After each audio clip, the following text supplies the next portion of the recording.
So, ladies and gentlemen, please give a warm welcome to our guest tonight, semi-finalist Phil Barr.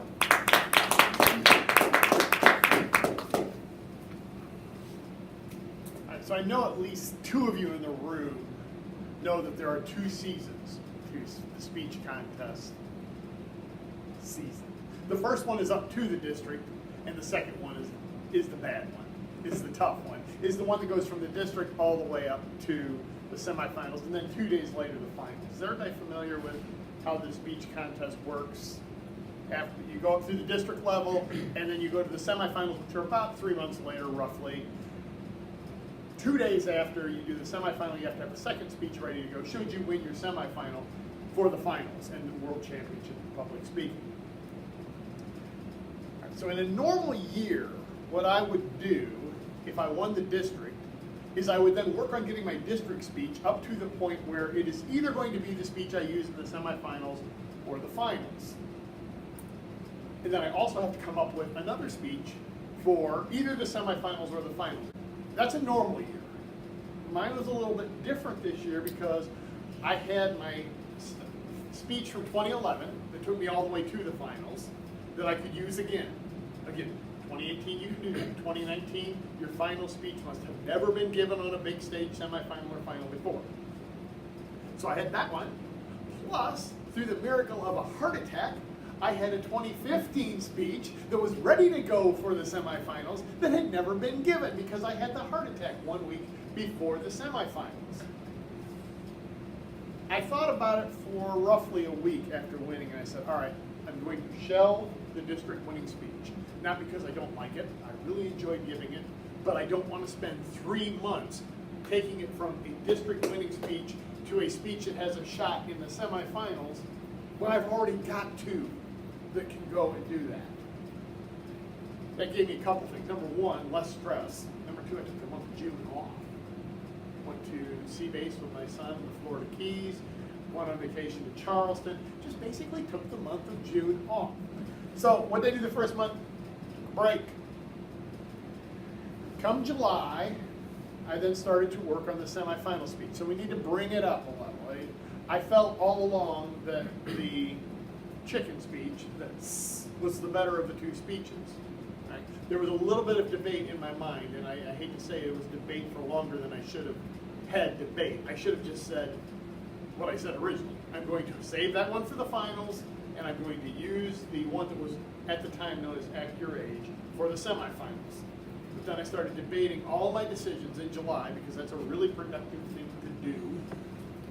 And started questioning everything before I finally said, shut up and do what you said you were going to do.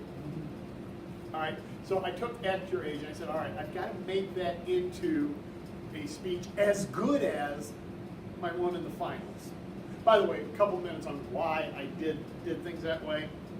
I actually had a little mathematical calculation where I said, all right, chances I'm going to win my semifinal with Act Your Age, chances I'm going to win my semifinal with chicken speech. And then, should I win, then we have to use the other one. What are the odds of my winning the whole thing with Act Your Age? I said, not great. With chickens, not bad, not great, but not bad. So when I added it all up, my best chance to win the entire contest was take a gamble with a new and improved Act Your Age in the semifinals and save my best speech for last. A lot of people would say, no, you take your best speech first to make sure you get there. I said, if I do that, and if I get third place in the world, I will forever have a trophy sitting on my mantle that said, you didn't go for it. You didn't have the guts. As it turns out, I've got a second place semifinal trophy that says, you had the guts. You took a chance. Now, having made that decision, I then had to get the speech to the best level I possibly could. Mike Davis helped, David Levy helped a lot, both of them. This club helped, a lot of other clubs helped. I also used Lance Miller. Lance is the 2005 World Champion of Public Speaking. I like Lance because he will just tell it like it is. That sucks. What are you thinking of when you say that? And if you remember the speech, it was about riding a jet ski. And he said, okay, maybe it's just me, but you're making a jet ski sound really, really scary. Are you just that scared of it? And he said, because a lot of people in the audience are going to go, come on, what's the big deal? And he was right. So I wound up changing the speech to be more of a, I just don't want to do it. I just want to sit here and live life and not have to worry about going out and doing something. I just want to kind of, you get in that old person routine where you're over 50, you're just like, I've seen it, I just want to sit here. And so that became the focus of the speech. Well, now it's no longer act your age. Ultimately, the title, which Lance came up with, was One Day Younger.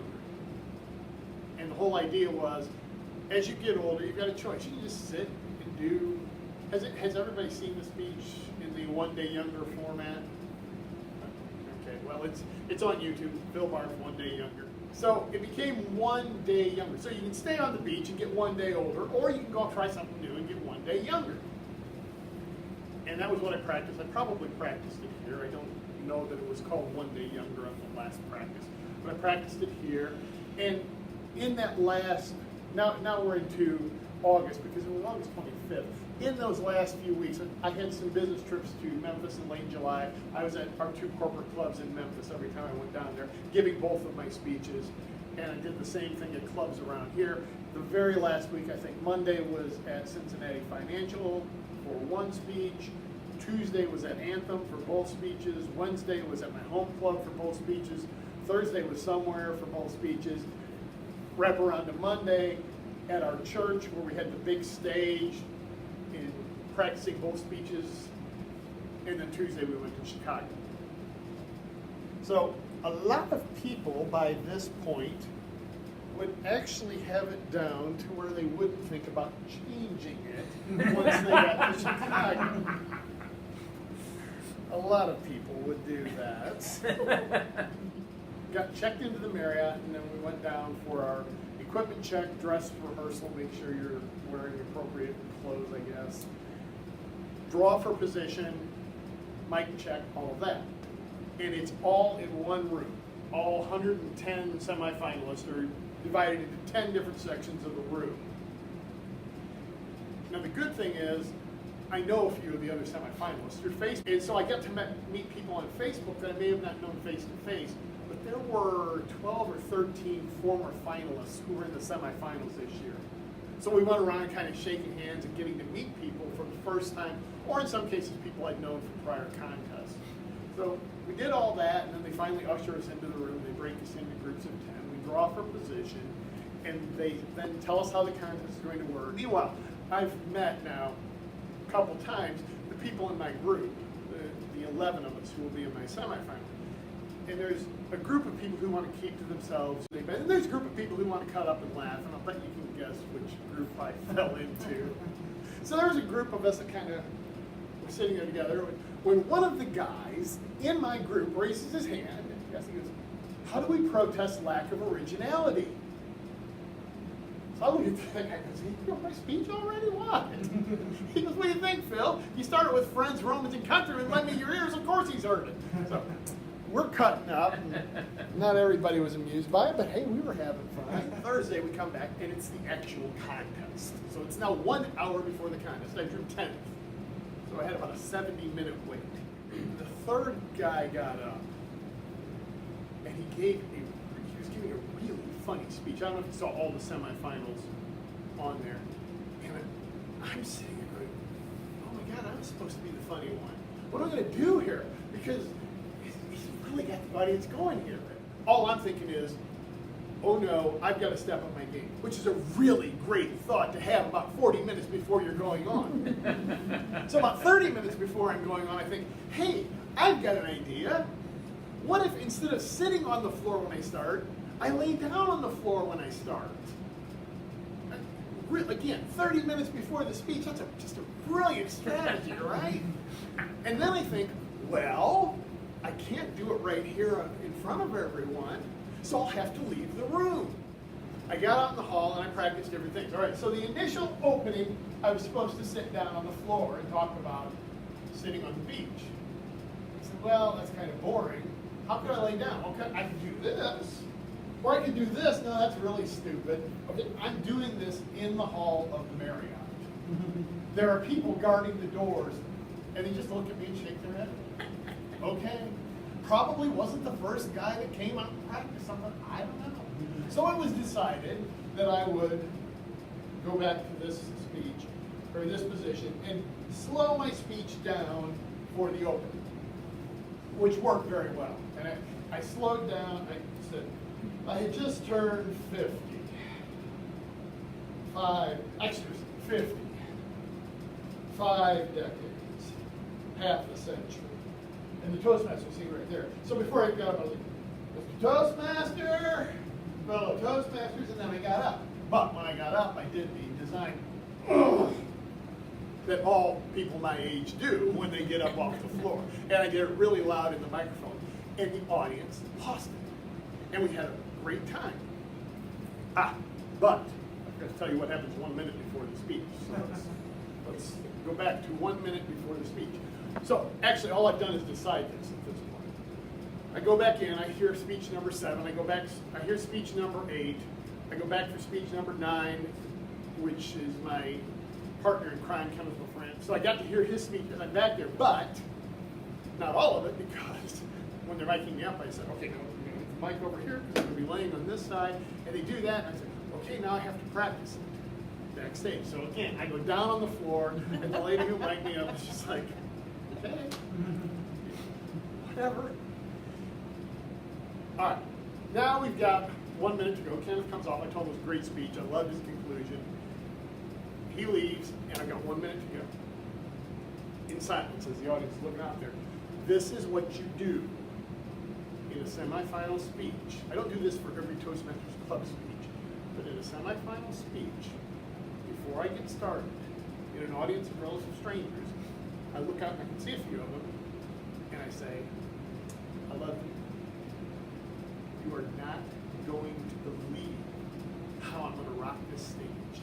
And I'm going to do it for you, and I'm going to give you a message, and we're going to love it, and for the next 7 minutes, we are going to have so much fun. And then I say something that I originally heard from Drew Barrymore, not directly. Drew Barrymore said before she goes into any movie, she just comes to the other actors and goes, let's play. Let's play. About that time they announced, I was ready. Go out there, let's do it. And I had an incredible time for 7 minutes. And the audience, it was like a conversation. I was saying all the words, but it was. And they loved it. And I finished second. Having lost, my wife and I then went to a gathering of former finalists that were meeting over at the Hyatt. We stopped by there, and then we went and explored Chicago for a day. Left a day early. But earlier on in the preparation, those of you who are a Facebook friend may have noticed, may have seen a post that where I said, this is my last contest ever, I swear it. I lied. And Beth fell asleep as we're driving out of Chicago and in through Indiana. And so I said, well, let's stop for dinner at McDonald's. So when we pulled into the parking lot, I said, I made a decision about competing next year. Oh, God. I said, look, I had so much fun up on the stage, and I enjoyed that time so much. Why would I not do that next year? That's not the only place where you can communicate to people. It's not the only place where you can have fun doing it, but it certainly is one of them. So why wouldn't I try again next year? So life's great decisions are always made in the parking lot of an Indiana McDonald's, apparently. I will compete next year.